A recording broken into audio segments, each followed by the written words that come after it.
India has summoned Maldives High Commissioner over remarks made by 3 of its deputy ministers who have since been suspended. The top Maldivian diplomat in India was called to the Ministry of External Affairs in New Delhi. The government of Maldives has said that it is aware of the derogatory remarks on social media platforms against foreign leaders and high-ranking individuals. It said that these opinions are personal and do not represent the views of the government of Maldives. It said in a statement that the government believes that the freedom of expression should be exercised in a democratic and responsible manner and in ways that do not spread hatred, negativity and hinder close relationships between the Maldives and its international partners. The 3 suspended ministers are Mariam Shiuna, Malsha Sharif and Mehzoom Majid. These ministers were in the Maldivian Youth Ministry. India's Prime Minister Narendra Modi's recent visit to Lakshadweep seems to have soared the popularity of India's smallest union territory among people across the country. It won't be surprising if one sees Lakshadweep as the next tourist destination, as it remained one of the most searched words this week. DD India's Tapas Bhattacharya has more. Lakshadweep emerges as a picturesque paradise offering Indians a more affordable and equally enchanting alternative. As travelers set their sights on this untouched gem, the ripple effect on Maldives tourism becomes palpable. Will Lakshadweep steal the spotlight, redirecting the course of Indian travel preference? Let's watch this special report.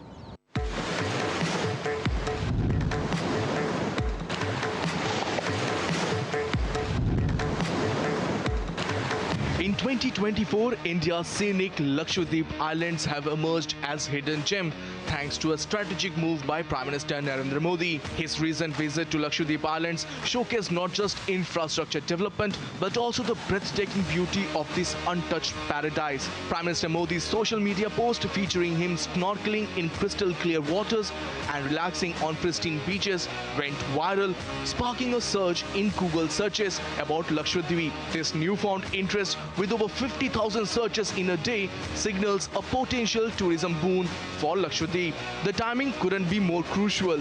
With Maldives, a once popular destination for Indians, facing diplomatic tensions and growing ties with China, Lakshadweep become a cost-effective alternative. हमारी company पूरी होमग्रोन made in India company है और हमने recently जो social media पे चल रहा है, जो हमें बयान सुनने में मिल रहे हैं मालदीव्स के गवर्नमेंट के रिप्रेजेंटेटिव से, उसके तहत हमने डिसाइड किया है कि अब हम आगे से कोई भी मालदीव्स की बुकिंग एक्सेप्ट नहीं करेंगे। हमारे देश में 3 लाख लोग हर साल मालदीव्स जाते थे, अब वो इस ट्रिप पे ये फैसिलिटी अवेल नहीं कर पाएंगे। इंडिया के सबसे ज़्यादा टूरिस्ट मालदीव जाते हैं और कोविड में हम ही ने उनकी इकोनॉमी को वो करा, पर जो मालदीव के मिनिस्टर्स ने हमारे इंडिया के प्राइम मिनिस्टर के खिलाफ और स्टेटमेंट्स दिए हैं, तो हमने अपनी कंपनी स्टिक ट्रैवल्स को कह दिया मालदीव भेजना बंद करो। और इंडियन चैम्बर ऑफ कॉमर्स की तरफ से मैं अपील करता हूँ टूर ऑपरेटर्स को, ट्रैवल एजेंट्स को, वेडिंग प्लानर्स को कि आप मालदीव की जगह इंडिया के जो आइलैंड हैं, जैसे लक्षद्वीप आइलैंड है, अंडमान निकोबार आइलैंड्स हैं, यहाँ पर अपने टूरिस्ट को भेजो। The affordability of Lakshadweep compared to a Maldives is a game changer for budget-conscious Indian travelers. As Lakshadweep gains prominence on travel radar, it is not just a win for tourism, but a strategic move that might impact Maldives' economy, heavily reliant on tourism sector. Prime Minister Modi's call to explore Lakshadweep might just be the catalyst for a shift in Indian travel preference, potentially reshaping the dynamics of the regional tourism market. In the wake of the diplomatic shift, Lakshadweep rises as a cost-effective haven. Prime Minister Modi's endorsement sparks a surge, potentially reshaping the tourism sector. The fact that Lakshadweep is much cheaper than Maldives will give a huge impetus to the cost-sensitive Indian travelers. With camera person Uttam, this is Tapas Bhattacharya for DD India from Delhi. Still with India, the country's energy production is set to rise as the state-owned Oil and Natural Gas Corporation, ONGC, kick-started oil production from its flagship deep-water project in the Krishna-Godavari basin off the coast of the state of Andhra Pradesh. Oil production is expected to touch 45,000 barrels per day and more than 10 million cubic meters of gas per day, which will contribute towards self-reliance in energy production. This project is expected to add 7% each to India's local oil and gas production. Gas production started in March 2020 with plans to ramp it up by May this year. The production of new oil will help India save more than $1.3 billion per year. India imports 85% of its crude oil requirements and about half of its natural gas needs.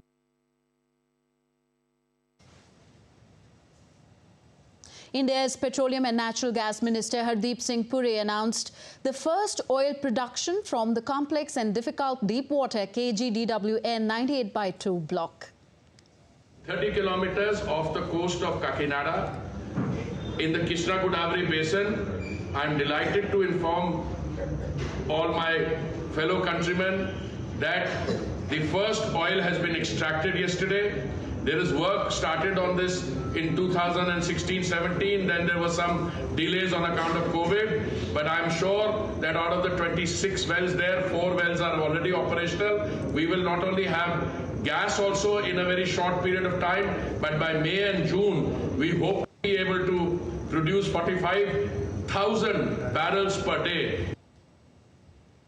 Staying within the region, Bangladesh Prime Minister Sheikh Hasina won her 4th straight term as her Awami League party secured an absolute majority amid low turnout in Sunday's general election. In her victory speech, Sheikh Hasina said economic progress of Bangladesh was her main aim for the next 5 years. Bangladesh's Prime Minister Sheikh Hasina has won Sunday's election for the 5th time. It is her 4th consecutive term in office since 2008. In Bangladesh, Sheikh Hasina-led Awami League secured a majority in the 12th national election amid main opposition boycott. Our people give me this opportunity. I am very simple, just a common person. I feel that I am just a common person. I have not that much education or nothing, but one thing, I always feel my responsibility for my people.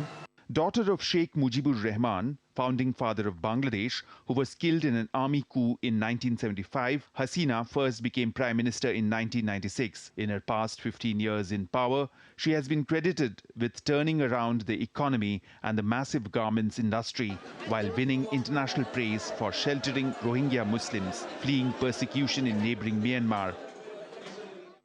India and Bangladesh share a close and multifaceted relationship marked by historical, cultural and economic ties, which has strengthened more in the recent past. Bangladesh is India's biggest trading partner in South Asia. India is the 2nd biggest trade partner of Bangladesh in Asia. Indian exports to Bangladesh touched above $16 billion. Total India-Bangladesh trade stood at $15.93 billion in financial year 2022-2023. Cooperation in the power and energy sector has become one of the important pillars of India-Bangladesh relations. India is a great friend of Bangladesh. 1971, they supported us, and also 75, they gave shelter to us, me and my sister and myself, and also other family members. So India, we consider our next door neighbor, and we have many problems, but we solve it through bilaterally. So I really appreciate that with neighbor we have wonderful relationship. Hasina's ruling party Awami League has won 2/3 of the seats in the general elections. Hasina will serve another 5 years in office after her party won 165 seats in the 300-seat parliament. Hasina won the Gopalganj 3 seat for the 8th time since 1986. On to the United States now. The Congress reached a $1.59 trillion agreement on Sunday to finance the federal government in 2024. My colleague Nick Harper is in Washington, D.C. He gives us more on this and other stories making headlines around the world. Nick, does the Congress have much time to pass this deal? No, Tanvi, not much time at all. That deadline coming up fast. The US Congress has agreed to a $1.59 trillion spending deal, aiming to avert a partial shutdown later on this month. The deal comes at a time when Congress is inching closer to a deadline on January the 19th. That's when it needs to approve the funds by. Last year, both the houses could not come to an agreement on 12 annual bills for government funds for the fiscal year that began in October. The designated amount for defence spending is $886 billion, and for non-defence spending, it's $704 billion, subject to an increase later. US officials have recovered a panel that blew off an Alaska Airlines Boeing jet from a suburban backyard. A resident reported that they'd found the door, which was torn off the left side of the aircraft mid-flight on Friday. The plane, travelling from Portland, Oregon to Ontario, California, was depressurized, and pilots had to return it to the tarmac. All 171 passengers and 6 crew on board were safe. The US airline regulator, though, has grounded all Boeing MAX 9 planes while it's investigating the incident. I know it's unusual to come back a second time, but I wanted to make sure that you had all this information real time. I'm excited to announce that we found the door plug. Woo! Thank you, Bob. Bob, I will not give you Bob's last name, but Bob contacted us at witness@ntsb.gov with 2 photos of the door plug and said he found it in his backyard.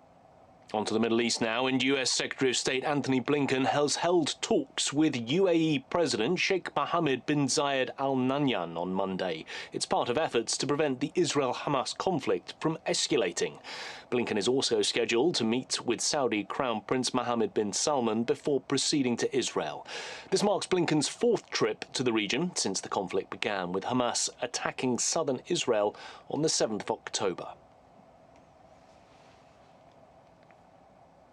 On Monday, an Israeli airstrike in southern Lebanon resulted in the death of the deputy head of a unit within Hezbollah's elite Radwan force. Another Hezbollah fighter was also killed in the airstrike. The ongoing Israeli strikes against Hezbollah targets in southern Lebanon has now led to the death of over 130 Hezbollah fighters.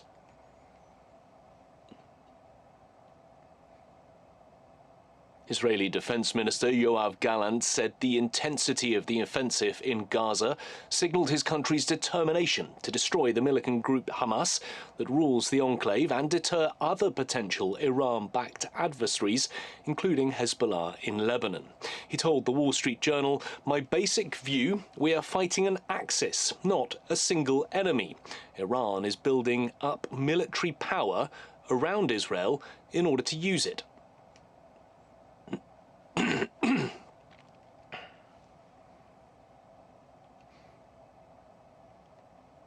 The group of 7, or G7 countries, are working to secure a rapid end to the West Asia conflict. Italian Foreign Minister had phone calls with the British and French counterparts, during which they discussed the ongoing conflict and the Houthis' movements and actions in the Red Sea.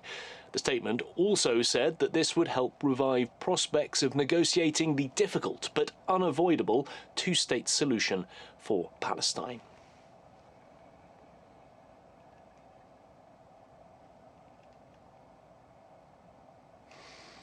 Well, moving on now to other updates. We're looking at the Russia-Ukraine conflict, and a Russian missile strike on Monday caused injuries to 4 civilians in Ukraine's Zaporizhzhia city.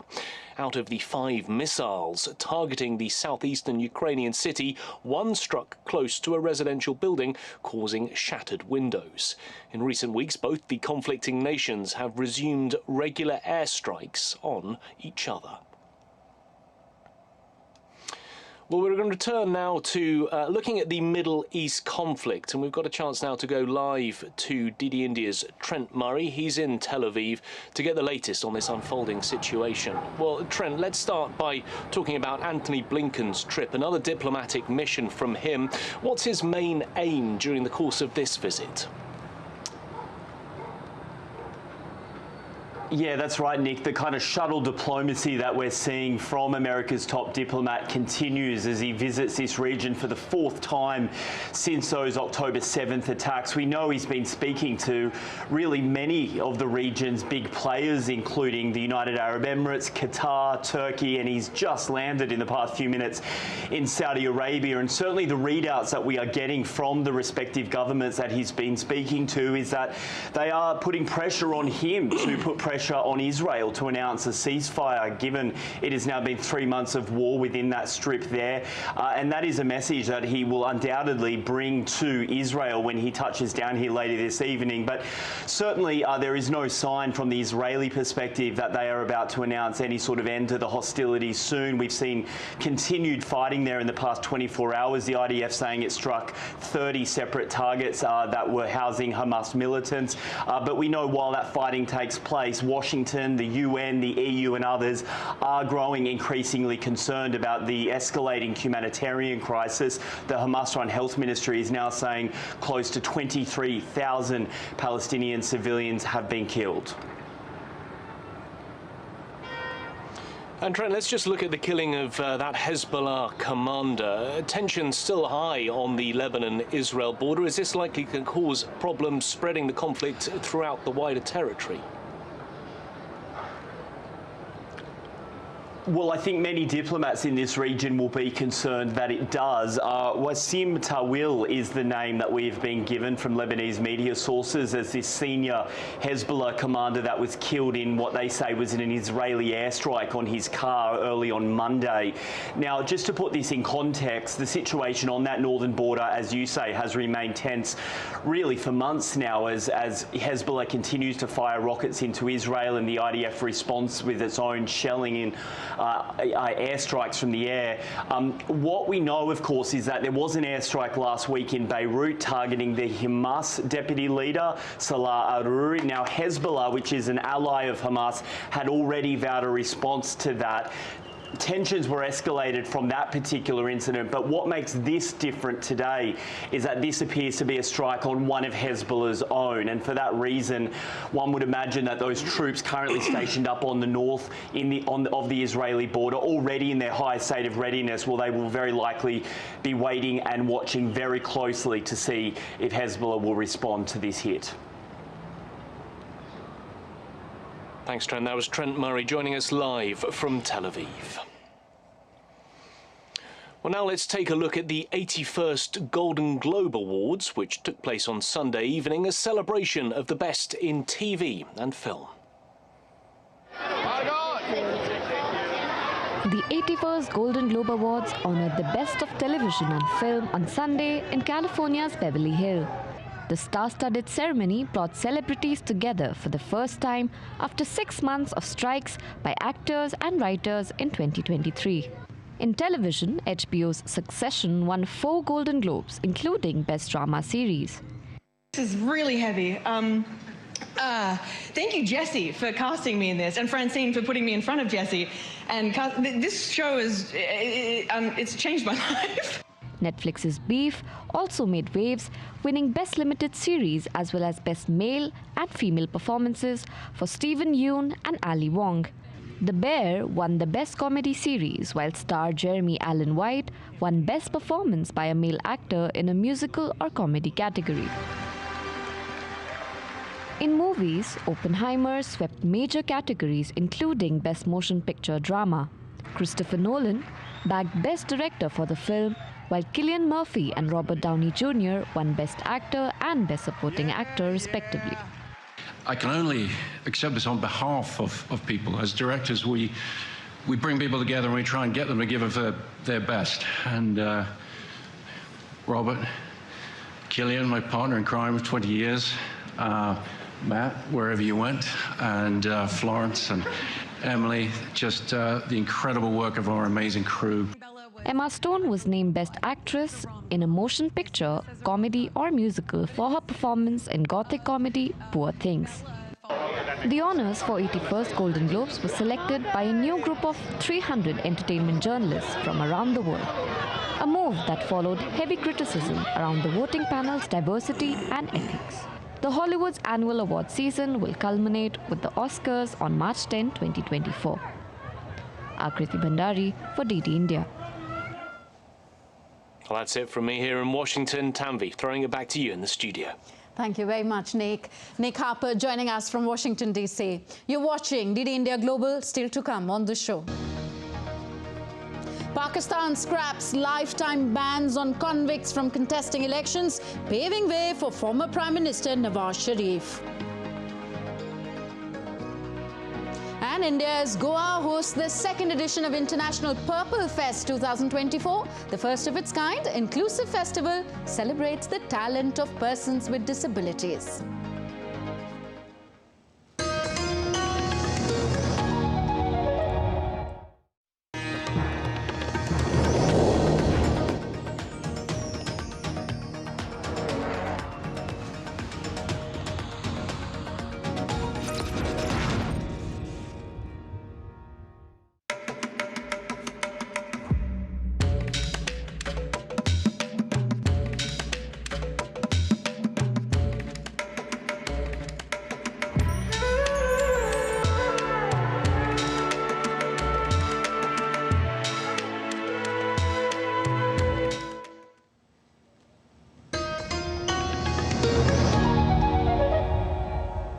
Thank you for staying with us. You're watching DD India Global. I am Tanvi Taneja. On to Pakistan now. The country's apex court on Monday removed lifetime bans from contesting elections for people with past convictions. As per a Pakistani judge, this decision will pave the way for former Prime Minister Nawaz Sharif to run in next month's national elections. Staying in Asia, Taiwan is reported to have detected 3 Chinese balloons flying over the Taiwan Strait. One of the balloons crossed over the southern tip of the island. Taiwan's defense ministry accused China of threatening its aviation safety and waging a psychological warfare just before the 13th January presidential election. Similar balloons were observed in the Taiwan Strait last month. China said that its security agencies unearthed another incident of spying in which the British Secret Intelligence Service, also known as MI6, used a foreigner in China to collect secrets and information. China's Ministry of State Security revealed on its social media account that the foreigner in question was heading an overseas consulting agency. The MI6 established a relationship with the said person. And now we take a look at what else is happening across the world. German farmers blocked highway access roads in parts of the country on Monday. The demonstrators launched a week of protests against a government plan to scrap tax breaks on diesel used in agriculture. The German government introduced a plan last month to abolish a car tax exemption for farming vehicles and the diesel tax breaks. Though the government on Thursday climbed down partially on their decision, but the demonstrators demand full reversal. Spain has recorded a spike in flu and COVID-19 cases over the festive season, due to which the government has made the use of face masks in health facilities and in confined spaces mandatory. After a health ministry review meeting on Monday, 5 Spanish regions have reintroduced the rule. As the relief operations are underway in Japan, rescuers are now facing challenges due to the heavy snow in central Japanese prefecture of Ishikawa. As snow blankets some roads to the coastal city of Wajima, drivers are finding it difficult to reach there. Aid workers are working in freezing cold conditions to look for survivors and send daily necessities to the residents stuck in the quake-stricken regions. Up next, we take you to India's Goa, where the second edition of International Purple Fest 2024 is on. The first of its kind, inclusive festival, celebrates the talents of people with disabilities. DD India's Siddharth Bhardwaj takes you through the captivating moments, incredible talents, and the spirit of inclusivity. Purple is the color of freedom, strength, and courage. Well, I'm here in Goa for International Purple Fest. And this fest provides a great platform for persons with disabilities to come and showcase their prowess. Different subjects, different competitions, and different schemes where creativity knows no boundaries.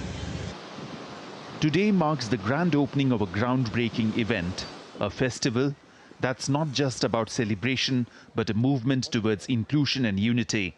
The International Purple Fest is India's first of its kind inclusive festival.